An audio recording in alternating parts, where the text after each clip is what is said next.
Bonjour, c'est Nicolas Laperruque pour Road Story, histoire d'auto, et aujourd'hui je vais vous parler d'une voiture un peu particulière. On va vous parler de la première Citroën DS à avoir mis les pieds, ou plutôt les roues, aux États-Unis. La marque Citroën a toujours eu une relation particulière avec les États-Unis, mais en 1955, quand le constructeur présente sa DS au Salon de Paris, l'heure est à l'euphorie. Alors, pourquoi ne pas exposer cette majestueuse Citroën au Salon de Chicago? Voici l'histoire rocambolesque de la première DS aux USA. On le sait, André Citroën aimait s'inspirer de ce qui se passait outre-Atlantique. La production à la chaîne de ses débuts en 1919, s'inspirant de ce que Ford faisait avec sa Ford E-T. Le fameux Fordisme, Taylorisme. Évidemment, le patron des usines Citroën ne pouvait ignorer très longtemps le plus gros marché automobile du monde, mais difficile déjà dans les années 20 de s'imposer aux USA sans avoir une usine sur place au début des années 30. Il hésite avant de renoncer au dernier moment. Il n'y aura pas d'usine Citroën aux États-Unis, André Citroën souhaitant se concentrer sur l'Europe, où il a déjà beaucoup à faire. Mais vendre des Citroën aux États-Unis reste un vieux rêve. Il faut attendre 1938 pour qu'une Citroën débarque aux États-Unis pour y être commercialisée. L'importation se fait par le biais d'un importateur, donc The Challenger Motor Car Corporation, basé à Los Angeles. Puis elle est reprise par Campbell Motors, toujours en Californie. L'attraction est vendue contre $895. Vendu étant un bien grand mot, les ventes restent très anecdotiques à défaut. Enfin, la faute plutôt à un prix élevé et à un réseau de distribution bien maigre. Il faudra attendre la fin de la Seconde Guerre mondiale pour que la marque débarque officiellement aux États-Unis. Mais les ventes ne suivent pas et seule une vingtaine de voitures seront immatriculées.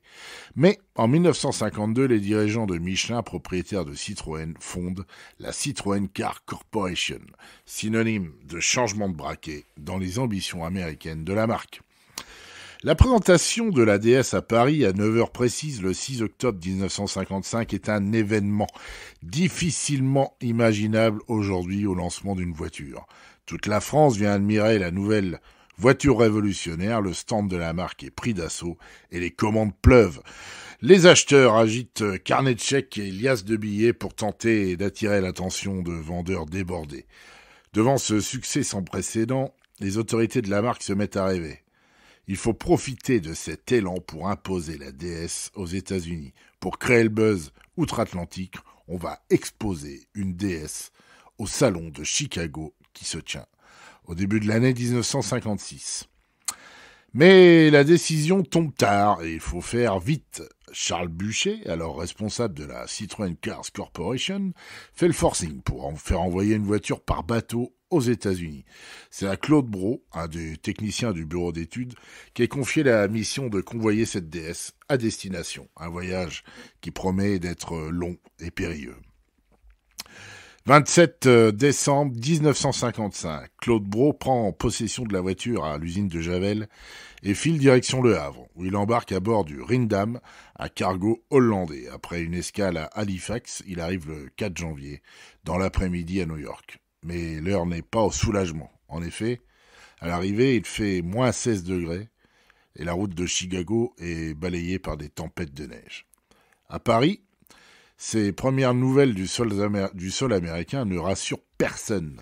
En effet, si Brault est un bon technicien connaissant le fonctionnement de la DS, c'est d'ailleurs pour ça qu'on l'a envoyé là-bas, il n'est pas pilote et personne ne lui fait confiance pour parcourir les 1700 km entre New York et Chicago sous la neige et par moins 16. Il est hors de question de laisser Brault seul au volant face à ces conditions climatiques. S'il tape ou endommage la voiture, c'en sera fini des espoirs d'exposer la voiture au salon de Chicago.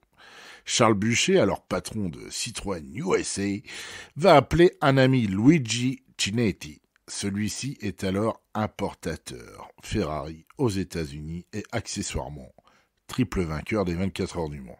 C'est lui qui va conduire la DS à destination. Claude et Luigi partent donc de New York le 5 janvier au matin vers 9 heures. Elle doit impérativement arriver 24 heures plus tard pour être nettoyée, préparée, puisque le salon ouvre le 7 au matin. Le voyage sera mouvementé. Première déconvenue, le chauffage des premières DS est plutôt symbolique. Et il devient totalement inopérant parce que les températures largement négatives. La route est un enfer entre verglas, neige, pluie glacée et accidents évités. Il ne faut pas mollir. Pour arriver à temps, Chinetti n'a guère d'autre choix que de maintenir une bonne moyenne. Le 6 au petit matin, la DS arrive dans le centre de Chicago. La mission est réussie. Après avoir reçu un nettoyage en profondeur, aujourd'hui on dirait detailing, la DS est emmenée jusqu'au stand loué par la branche américaine de la marque. Le stand est voisin avec Volkswagen, un autre constructeur inconnu, qui cherche à percer aux États-Unis avec sa coccinelle. Quand on regarde les destins de Volkswagen et de Citroën sur place, on se dit qu'ils sont diamétralement opposés. Sur le stand des chevrons, une seule consigne formulée par la direction de la marque à Paris. Il est formellement interdit d'ouvrir le capot ou de montrer la mécanique de la DS. La petite équipe sur le stand parviendra à faire respecter la consigne pendant 3 jours jusqu'à ce qu'un petit malin trouve la tirette pour soulever le capot. L'accueil du public américain pour la DS est loin du déferlement du Salon de Paris. Imaginez l'Américain moyen en 1956. Il est impensable pour lui d'acheter une voiture étrangère. Les seules européennes qui peuvent éventuellement éveiller sa curiosité, ça serait des sportives. Mais imaginez une voiture sans calandre, qui monte, qui descend et qui est à l'opposé total de ce qui se fait aux USA. La DS n'est pourtant pas la seule voiture française exposée à Chicago. Sur le stand Progrès Technique, c'est le nom du stand, on retrouve en effet la Grégoire et son concepteur, l'ingénieur Grégoire.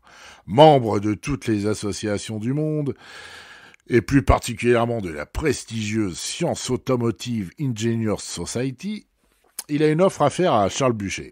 Il propose à Citroën d'aller exposer sa voiture, donc la DS, à Détroit. L'idée séduit immédiatement Charles Buchet, le responsable de Citroën aux États-Unis. Il voit une opportunité supplémentaire de faire parler de la voiture lui, il voit le côté business, il va falloir qu'il en vende. Donc il télétexte la nouvelle à Javel, siège de Citroën.